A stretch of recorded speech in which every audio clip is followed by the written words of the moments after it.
GMA Regional TV, One Mindanao. Aniya na ang mga dagkong balita karong adlaw sa One Mindanao. Kanhi PNP Chief Retired General Rodolfo Azurin Jr. gipili nga ICI Special Advisor and Investigator hulip sa nagresign nga si Mayor Benjamin Magalong. Samtang Regional Director sa DPWH ug District Engineer sa DPWH Davao Occidental gihatagan og show cause order sa DPWH. 2 million pesos nga flood mitigating project sa Barangay San Simon sa Cagayan de Oro City dili ghost project sumala sa DPWH 10. Unom ka balay gilamoy sa kalayo sa managlahing sunog sa General Santos City. Unom ka magbanay apektado usa ka babae samdan. Habal-habal driver patay samtang pasahero samdan human nabanggaan ang gisakyang motor sa usa ka prime mover truck sa Davao City. Og mga Davaoenyo nga namuyo duol sa sapa aktibong misalmot sa river-wide flood simulation exercise. Kini ang GMA Regional TV, One Mindanao. Mayong hapon Mindanao, ako si Sara Hilomen Velasco. Human gidawat sa Malacañang ang resignation ni Mayor Benjamin Magalong isip Special Advisor sa Independent Commission for Infrastructure o ICI. Doon na napili nga muhulip kaniya. Samtang nagpagula og show cause order ang DPWH batok sa District Engineer sa DPWH Davao Occidental District Engineering Office ug Regional Director sa DPWH 11. Kinihuman na diskubrihan ang Ghost Flood Control Project sa Jose Abad Santos. Ani report ni Argil Relator. Mayor Benji Magalong, Special Advisor, and who will act as investigator for the ICI. Duha ka semana human unang gipahayag sa Malacañang ang papel ni Baguio City Mayor Benjamin Magalong sa Independent Commission for Infrastructure. Nausab ang gisulti sa palasyo. Liliwanagin po natin, ang pagtalaga po sa kanya ng Pangulo ay bilang Special Advisor at hindi po lead investigator or in any other form na pag-iimbestiga. Pagkagabi ini ana, mi-resign si Magalong sa ICI. Sa iyang letter nga gipadala kang PBBM, nakalatid nga ang pahayag sa palasyo labot sa iyang trabaho nga sukwahi daw sa nakalatid sa iyang appointment kay nagpahuyang sa katungdanan nga gisalig kaniya. Una na sab magisulti sa palasyo na ginapa-review ni PBBM sa legal team ang appointment kay Magalong sa ICI tungod sa mga pagsaway nga posibleng dunay conflict of interest. Sa laing pahayag, gipaklaro ni Magalong nga walay conflict of interest sa iyang role. Ang iyang trabaho isip mayor sa Baguio ug ang iyang pagserbisyo sa ICI kanunay nga gigiyahan sa usa ka prinsipyo, ang pinakataas nga sukdanan sa integridad sa serbisyo publiko. Ang mga bagong hitabo kay nagparayag og pagduda sa independence sa komisyon. Ang independence mao ang sukdanan sa accountability ug kung wala kini, ang kredibilidad makompromiso. Nagdumili siya sa pagtugot sa mga pagduda nga upahuyang sa ICI ug sa mandato niini. Mao nga gipili niya nga muhawa, dili aron biyaan ang pakigbisog, apan aron na panalipdan ang integridad sa pakigbisog. Samtang human gidawat ni Pangulong Bongbong Marcos ang resignation ni Magalong, gianunsyo sa Office of the President ang pag-appoint kang kanhi PNP Chief Retired General Rodolfo Azurin Jr. isip ICI Special Advisor and Investigator hulit kang Magalong. Kini nahitabo pipila ka adlaw human madiskubrihan ni Magalong o DPWH Secretary Vince Dizon ang anomalya sa wala pa na human nga Kulaman Bridge Flood Control Project sa Jose Abad Santos sa Davao Occidental niadtong September 25 nga gikapungot ni Dizon. Flood control ba yan? Flood control ba yan? Flood control ba yan? Tapos ba yan? 100 milyon ginastos nyo dyan? Binayaran nyo na hindi tapos yan? Pagkaugma, nagpagulaw show cause order si Dizon batok ang District Engineer Rodrigo Larete. Nasayran nga gibayad ang full payment nga 96.5 million pesos ngadto sa kontraktor bisan wala pa natapos ang proyekto. Gideklara sa DPWH Davao Occidental nga nahuman na ang proyekto niadtong October 2022. Apan nasayran nga sa miaging duha ka semana, una ang gilusan nga inspeksyon palang giay, kini gisugdan og tukod. Gimanduan si Engineer Larete nga magsumite og written explanation sulod sa 5 ka adlaw human madawat ang notice kung anong dili siya angay nga pasakaan og kasong administratibo. Sanglit naga-operate ang DPWH Davao Occidental ubos sa Command Authority ug Supervisory Control sa Regional Director. Gimanduan sab si DPWH 11RD Juby Cordon nga magsumite og written explanation kung anong dili siya mamahimong administratively liable sa posibleng mga kalapasan sa existing laws, regulasyon ug orders. Kung dili mo tubag pinaagi sa written explanation si District Engineer Larete ug RD Cordon, gamiton sa DPWH ang records ug mga ebidensya sa pagtuki sa maong kaso. Wala pa'y komento ang DPWH 11 kalabot sa maong show cause order. Ako si Orgil Relator. 1 Mindanao. Atong sayro ng dugang pang mga balita sa Mindanao. Makobanato si James Paulo Yap live sa Cagayan de Oro City. James? Salamat, Sarah. Balor 2 million pesos nga flood mitigating project nga ginapangita sa mga otoridad sa Barangay Baykingon, ana di ay sa kasikbit nga Barangay San Simon sa Cagayan de Oro City. Otoridad nga nag-imbestiga, posibleng nasaag tungod mali ang gihatag nga coordinates base sa mapa nga ilang gihuptan sa nahimutangan sa maong proyekto. Ano yan, dugang detalye. Gikakurat matud pa ni Cagayan de Oro City, Barangay Baykingon, Kapitan Jow Gumapak ang kalit nga pag-abot sa mga otoridad sa ilang barangay sa milabay nga semana. Kini aron sa pagpangita matud pa sa 2 million pesos nga kantidad sa flood mitigating project nga nakalista matud pa sa iyang barangay.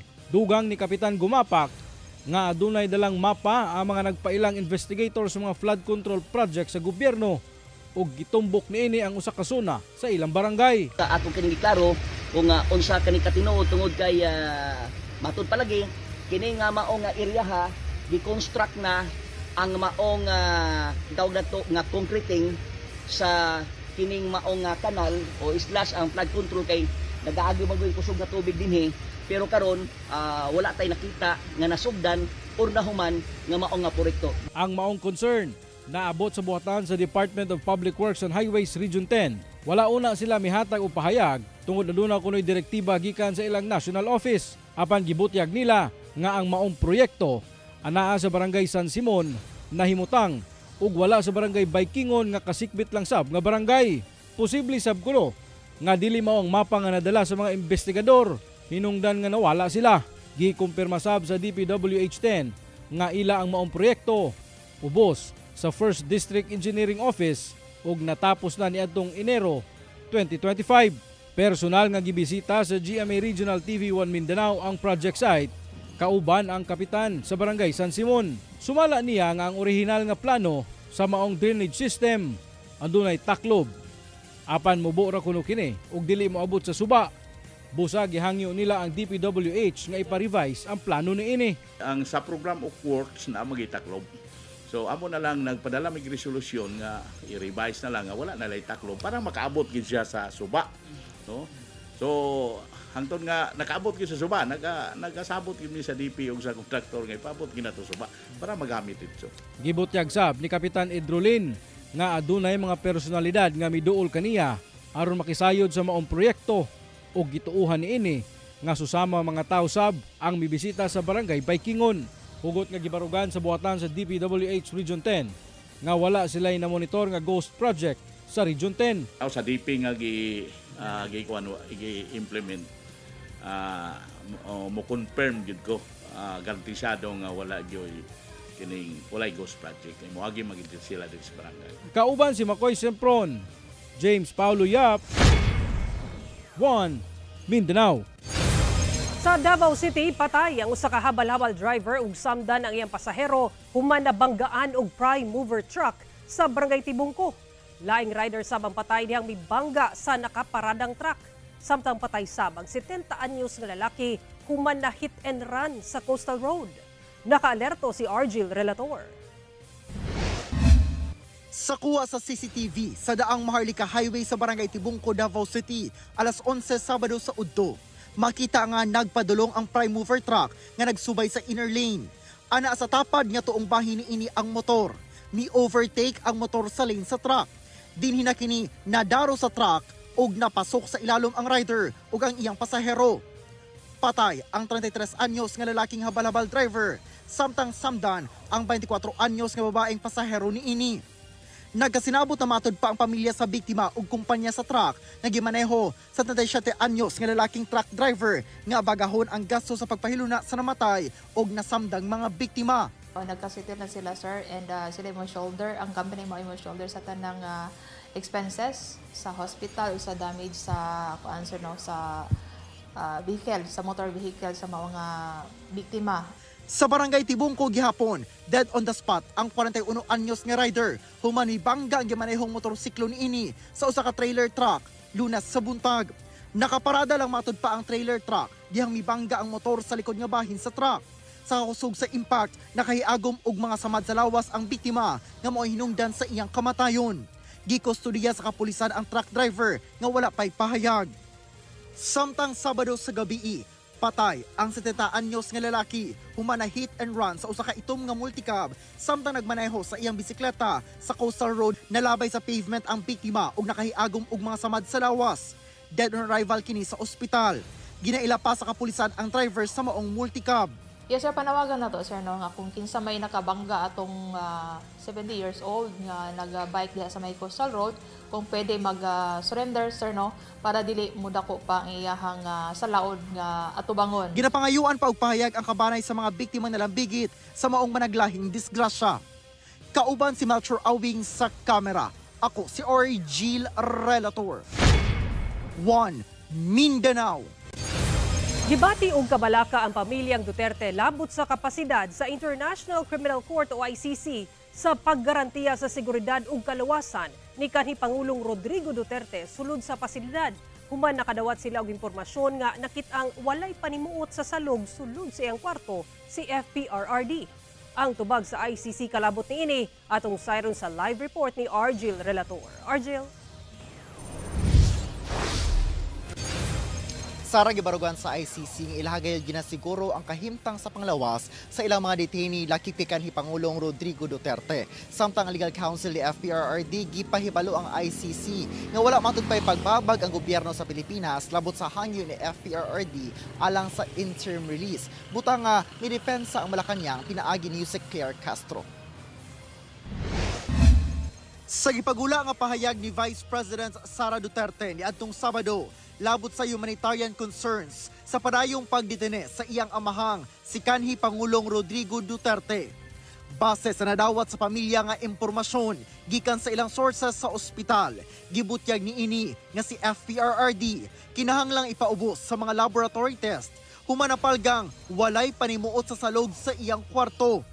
Wala daw gipahibalo sa pamilya ang giingong aksidente ug walay gihatag nga katin-awan kanila. Kining makapaalarma nga mga hitabo, nagdala matud pa og grabeng kabalaka labot sa kapasidad sa ICC sa paggarantiya sa seguridad ug kaluwasan ni FPRRD. Ang parayong pagkapriso matud pa kang FPRRD ubos sa maong makahasol, dili makatawhanon. Dugang pa nga kung ang ICC magpabilin nga matinud-anon sa iyang mandato, isip korte sa hustisya, dili kini magpakabuta sa kahimtang sa panglawas ni FPRRD. Ang paghikaw sa usa ka tigulang nga lalaki, gikidnap, gihikawan sa iyang mga katungod ubos sa balaod sa Pilipinas o gipailalom sa surveillance nga gipaluyuhan sa giingong welfare checks. Sa batakang dignidad ug tukma nga pag-atiman kay dili hustisya, kini usamatod pa ka cruelty. Sa mensahe nga gipadala ngadto sa GMA Integrated News, mibalibad ang spokesperson sa ICC nga mohatag og komento sa sitwasyon sa ilang detainee agig pagrespeto sa right to privacy. Nagasunod matud pa sila sa patakaran sa Rome Statute ug international standards kalabot sa consular access sa usa ka detained person nga istriktong ginapahigayon o galing mosugot o dili ba hangyo sa mismong detainee. Ginatutukan daw sa ICC ang physical o psychological well-being sa tanang detainees. Sumala sab sa DFA, professional, non-intrusive ug respectful ang nahimong pagbisita kang FPRRD sa career consular officials sa embahada sa Netherlands. Sa pinakaulahing dokumento nga gisumite sa defense team ni FPRRD ngadto sa ICC, gipahibalo sa lead counsel nga si Nicholas Kaufman ang ICC nga andam nga dawaton sa gobyerno sa Pilipinas ang desisyon nga magtugot sa temporaryong kagawasan ni FPRRD samtang nagadagan ang kasong crimes against humanity. Nahimong basihan ni Kaufman ang pahayag ni Palace Press Officer Yusek Claire Castro nga andam ang Administrasyong Marcos nga mutuman sa desisyon sa ICC labot sa hangyo nga interim release. Apan midepensa si Castro o gipasabot nga samtang ang gobyerno sa Pilipinas walay labot sa trial ni FPRRD sa ICC ug ang hangyo nga interim release, mo respeto kini sa desisyon sa International Tribunal. Una na gibutyag ni VP Sara nga adunay usa ka nasod nga andam mudawat kang FPRRD alang sa iyang interim release. Sara, na itong weekend lang, doon ay mga impormasyon nga nigula ang granted na matud pa ang hangyo nga interim release ni FPRRD. Apan hangtod sa karon wala pa kini impormasyon o kumpirmasyon no, o sa karon ginahulat pasab ang desisyon gayod sa ICC labot sa maong hangyo. Sara. Okay, daghang salamat, Argil Relator.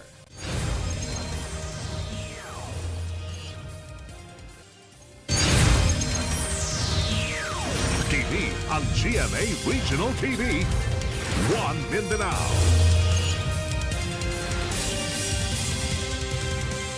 Fuego Altas, Bravo Baste. 2 days to go. Building Greatness, NCAA Season 101, October 1, Wednesday. Opening ceremony, on-ground program, 12 noon at the Araneta Coliseum and airing at 1:30 on GTV, followed by Mapua versus LPU at 2:30 on GTV and Heart of Asia, and Benil versus San Beda at 5 on Heart of Asia. Mga kapuso, dahil more than 1 million na tayo sa GMA Regional TV YouTube channel at bilang bahagi ng 75th Anniversary Celebration, hatid ng GMA Network ang mas pinalawak na pagseserbisyo. Mapapanood na rin ng live ang GMA Regional TV newscast sa GMA Regional TV YouTube channel at Facebook pages. Dahil local news matters. Huwag magpahuli sa balita. Follow us and subscribe. Panoorin ang lahat ng Kapuso digital channels gamit ang GMA Affordabox. $6.99 suggested retail price. Mabibili sa iba't ibang outlets sa buong Pilipinas. Kayo man ay nasa Luzon, Visayas o Mindanao, TV ang GMA Regional TV, One Mindanao.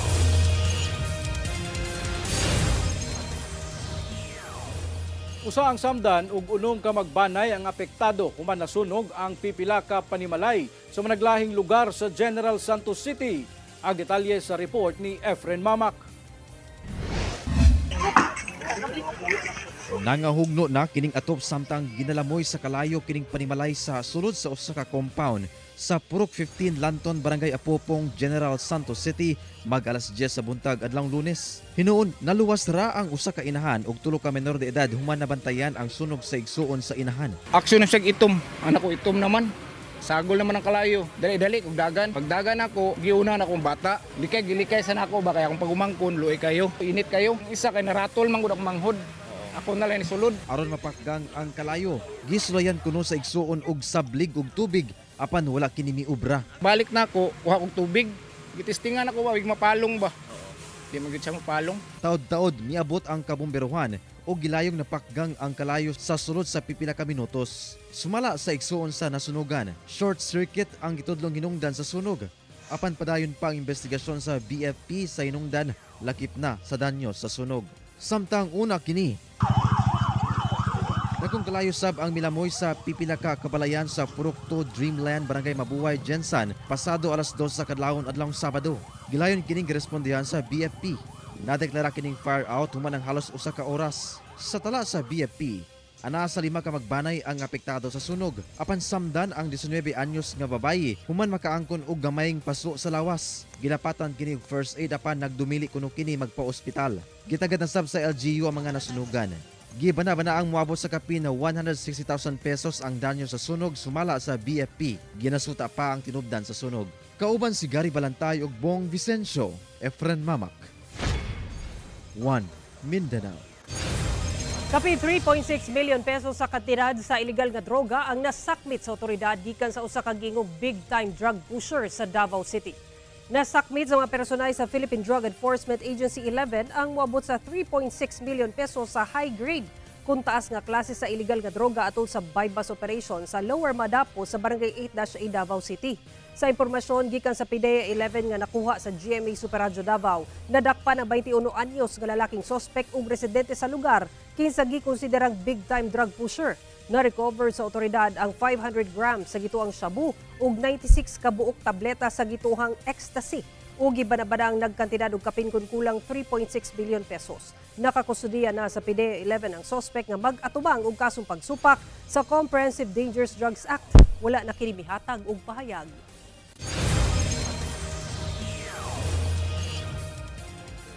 Napalgang patay ang usa ka 23 anyos nga Army Reservist nga dunay samad pinusilan sa lawas sa kadalanan sa Malungon, Sarangani. Sumala sa PNP ang sospek, posibleng nakalali sa biktima. Una ang pagpamusil. Ang detalye sa report ni Efren Mamak. Wala na'y kinabuhi kining usa ka lalaki nga napalgang nagbuyod og naligo sa kaugalingong dugo sa National Highway sa Sitio Coronado, Barangay Malalag, Sarangani, banda 11:45 sa gabi niadtong Sabado. Duna kini mga igo sa bala sa pusil sa lawas. Gani 5 ka empty shells sa kalibre 45 ang na-recover sa crime scene. Nasuta nga ang biktima, nag-edad og 23 anyos og residente sa maong lungsod ug usa matud pa ka reservist sa Philippine Army. Sa investigasyon sa Malungon Police, una ang hitabo, nang hulam matud pa ang biktima og motor sa higala kay dunay paliton. Apan wala na kini nakabalik, hangtod nga nadiskubrihan na lang kining patay ug tapad sa maong motor.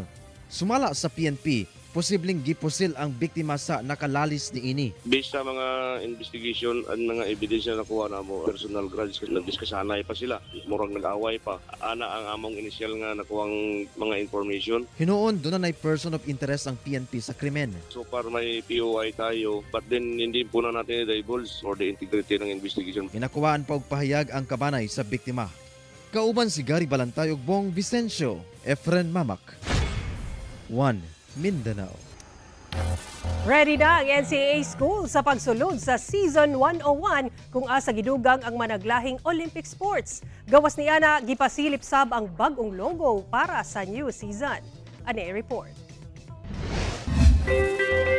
New look for a new era.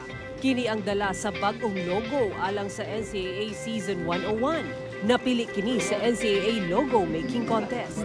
Well, it connotes dynamism, no?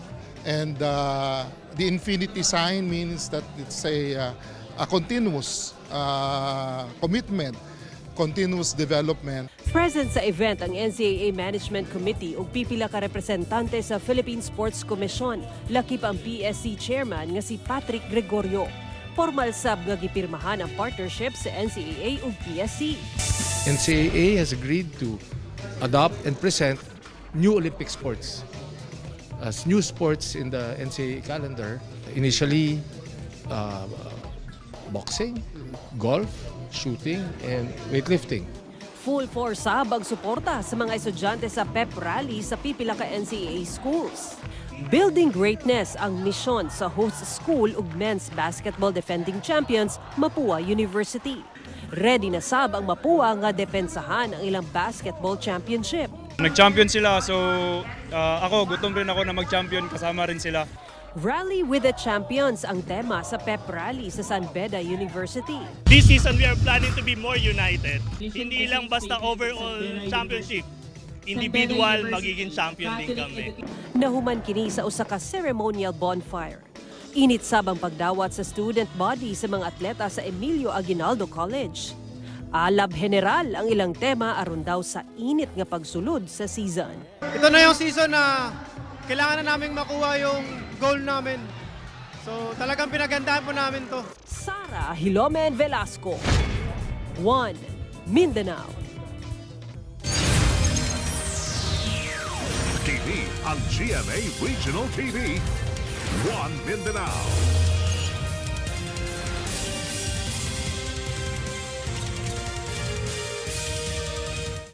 New season. The Cornerstones return. And new foundations emerge.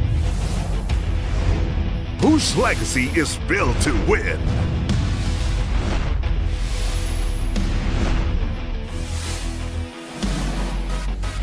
Building Greatness, NCAA Season 101, October 1, Wednesday. Opening ceremony, on-ground program, 12 noon at the Araneta Coliseum and airing at 1:30 on GTV, followed by Mapua versus LPU at 2:30 on GTV and Heart of Asia, and Benil versus San Beda at 5 on Heart of Asia. Sa mga bayaning mihulma sa among pangandoy, daghang salamat sa inyong atensyon, pagtugot, pagkaig, paghatag og bili. Walay katapusang pagpasalamat sa inyong paghigugma. Happy National Teachers Month gikan sa GMA.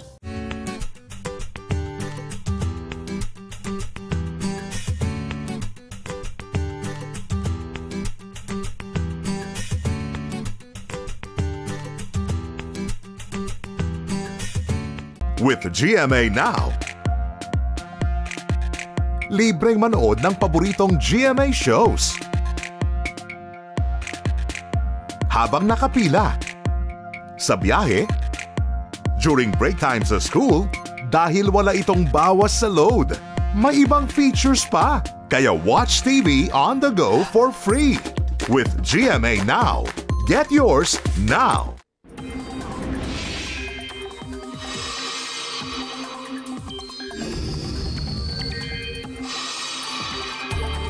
Wala na ipagdaot sa panahon sa nasod apan kung dunay mga pag-ulan, epekto kini sa easterlies ug localized thunderstorms. Easterlies o ang hangin gikan sa Pacific Ocean ang magdala og init nga panahon sa dakong bahin sa nasod kini sumala sa pag-asa. Apan pwede sab kining magbugna og mga pag-ulan nga dunay thunderstorms. Kini maoy makaapekto sa panahon lakip sa Mindanao. Base sa datos sa Metro Weather, dunay tsansa sa pag-ulan sa halos tibok Mindanao. Dunay mga kusog nga pag-ulan nga pwedeng magpabaha o magmugna og landslide sa pipila ka lugar, musa mahimong alerto sa kanunay mga kapuso.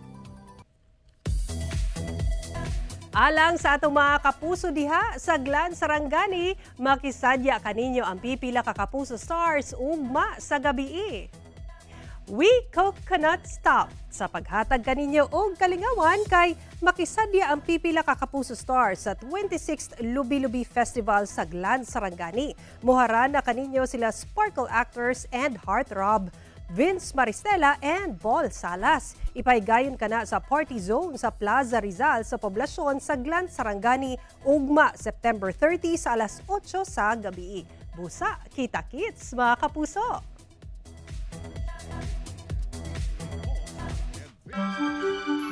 Mga kapuso, 87 days na lang una magpasko.